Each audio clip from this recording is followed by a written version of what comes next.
To start to understand the degree of our collective dependence on economic growth, it's helpful to reflect on COVID's huge impact on the tourist industry.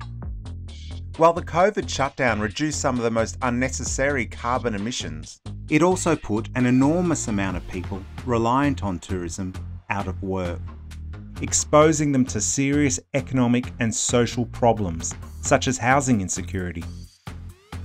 To avoid such short-term economic and social crisis, the longer-term ecological problems of growth in just about all industries are routinely set aside by individuals and by governments, whose political viability hinges on delivering such jobs and growth. Politicians do need to pledge that they will grow, otherwise they won't get power. And probably on the one hand they understand that there is ecological impact of that growth. But I guess that always comes secondary to the economy.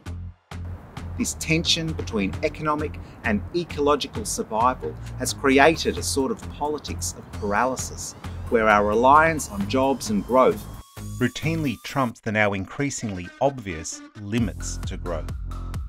To get to the heart of this unworkable standoff, we're suggesting that we in the degrowth movement need to deepen our critical inquiry, to trace our reliance on this growth market paradigm back to its origins. What we find when we do this may be a surprise to many of you. It's capitalism's very first privatisation, the privatisation of land. While there are examples of feudal land domination and ownership as far back as antiquity, market capitalism's first privatisation largely began with 16th century European land enclosures.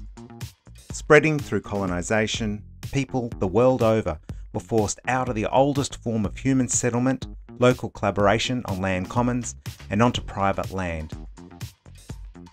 The key point here is that when something we all need for survival, land, becomes privatised, we then have no choice but to sell our labour to the market, so we might buy or rent land back to secure housing and food.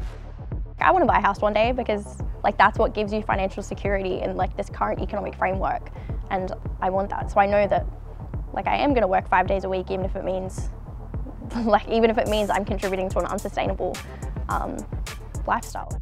To be relevant to ordinary people, the degrowth movement must account for the fact that for most of us, servicing the rent or mortgage has huge, ever-increasing, growth-reliant implications. This core cost then powerfully affects what we do for work, how much we work, our need for a car, as well as a host of other lifestyle decisions. This means that any meaningful attempt at degrowth or dropping out of consumerism first involves a whole lot of dropping in to secure this massive, often lifelong cost of land. So I'm going to be working for the rest of my life 5 days a week. Even currently I don't have time to help out my community. I don't have time to volunteer. I don't have time to grow my own food. I don't have time to do that because I'm always working. So that means I have to kind of buy things and contribute to a lifestyle that I know is unsustainable. Since capitalism's land enclosures, it's been land privatisation that has sat at the proverbial base of the economic iceberg. It's the unavoidable, lifelong cost that most fundamentally makes us reliant on economic growth for the jobs to buy or rent housing. We have now reached limits to this economic growth in that it's causing ecological breakdown. The privatisation of land, I guess I understood that somewhere back in the recesses of my brain, but I have to bring that to the forefront and going, hang on, actually, yeah, that's foundational to everything. Since doing the unit, I've been to a few climate change exhibitions and talks and that sort of thing, and they never touch on the land issue, and they'll talk about all these things sort of around it, but never get to the heart of it. We might conclude from this analysis that the key to our hoped-for grassroots degrowth transition is just not within ordinary people's reach, and that a different type of land and housing opportunity is needed. Given this reality, what might an alternative look like? There are many conceptions of land relationships, which means we don't necessarily have to choose between capitalism's land privatisation and some sort of state socialism. For instance, might we learn something from Indigenous heritage of a local collaboration on land commons? Could a modern, urban version of this age-old way of life be a new option alongside private land and the need for market work? Yeah, I guess like listening to elders speak about sustainability and like what they call like the old ways.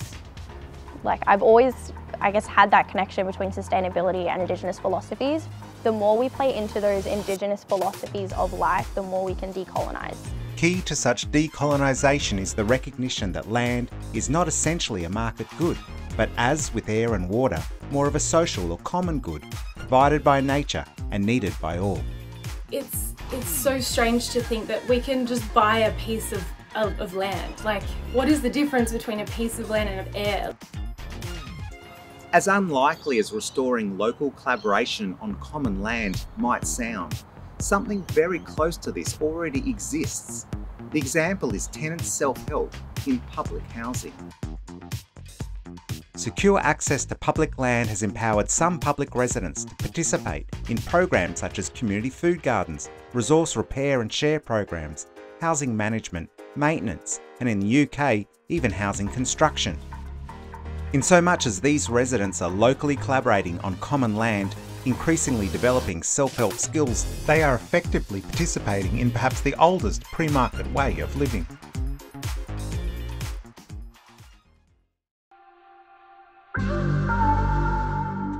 In a world where many people are unable to achieve security through the market, tens of millions in the global north and billions of people in the global south, where they are falling victim to globalisation of labour, technological job redundancy, and increasingly ecological limits to growth. For many of these people, commons housing and productive collaboration could represent a significant new opportunity. In terms of degrowth strategy, people re-engaging with the land and each other would be far less dependent on growth than heavily market-reliant options like increases to welfare or a universal basic income. Could this also be seen as good social policy, attractive to governments, who seek alternatives to dependency and increasing welfare costs, and who seek to avoid the unrest that growing market alienation inevitably creates? With so many major problems on the horizon, could this oldest form of human connection to land and to each other help us balance our reliance on growth and help us respond to the many problems it's causing? Our society can function in other ways. Societies have functioned in other ways for thousands of years before, so it is possible. With the right balance of market and common systems, we could well achieve a future better than anywhere we've been before.